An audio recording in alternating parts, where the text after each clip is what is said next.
শুরুতে আমরা নজর রাখবো আরজি করের দিকে। আমরা দেখেছি গতকালই আরজি করের ডিআইজি সিআইএসএফ কুমার প্রতাপ সিং তিনি আসেন, তিনি হাসপাতাল পরিদর্শন করেন, তিনি এমার্জেন্সি ওয়ার্ড পরিদর্শন করেন এবং আরজি করের পাহারায় সিআইএসএফ সুপ্রিম কোর্ট নির্দেশ দিয়েছিলেন যে আরজি করের যে নিরাপত্তার ব্যবস্থা সেটা সিআইএসএফ এর হাতে থাকবে। এবং আপনাদের জানিয়ে রাখি আজ থেকেই আরজি করে পাহারায় সিআইএসএফ।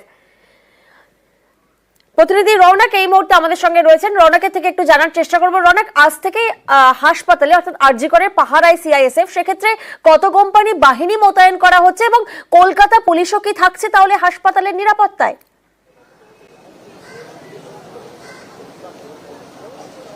দেখো, একেবারেই আজ সিআইএসএফ এর তরফ থেকে 2 কোম্পানি জওয়ান কিন্তু এখানে মোতায়েন করার কথা রয়েছে। গতকাল সিআইএসএফ ডিআইজি তিনি নিজে এখানে এসেছিলেন, কলকাতা পুলিশ এবং হাসপাতাল যেটা কর্তৃপক্ষ তার সঙ্গে বৈঠক করেছেন।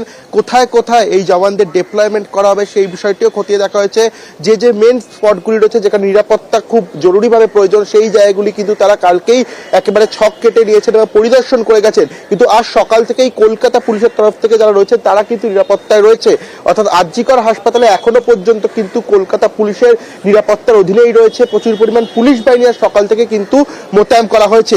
কিছুক্ষণের মধ্যেই জানা যাচ্ছে 11টার পরই কিন্তু সিআইএসএফ এর যে 2 কোম্পানি জওয়ান তারা কিন্তু এসে পৌঁছাতে পারে এবং যেমনটা সুপ্রিম কোর্টের নির্দেশ ছিল যে এই আরজি কর মেডিকেল কলেজ হাসপাতালের যে নিরাপত্তার দায়িত্ব তা সিআইএসএফ জওয়ানদের হাতে তুলে দেওয়া হয়েছে এবং সেই অনুযায়ী গতকাল ডিআইজি এসেছিলেন, পরিদর্শন করে বৈঠক করা হয়েছে। কোন কোন জায়গায় জওয়ানদের মোতায়েন করা হবে, কিভাবে এই ডিপ্লয়মেন্ট হবে গতকালই কিন্তু তা ঠিক হয়ে গেছে এবং আজ আর কিছুক্ষণের অপেক্ষা, তারপরই কিন্তু এই আরজি কর মেডিকেল কলেজ হাসপাতালে কেন্দ্রীয় বাহিনীর হাতে নিরাপত্তার দায়িত্ব চলে যাবে।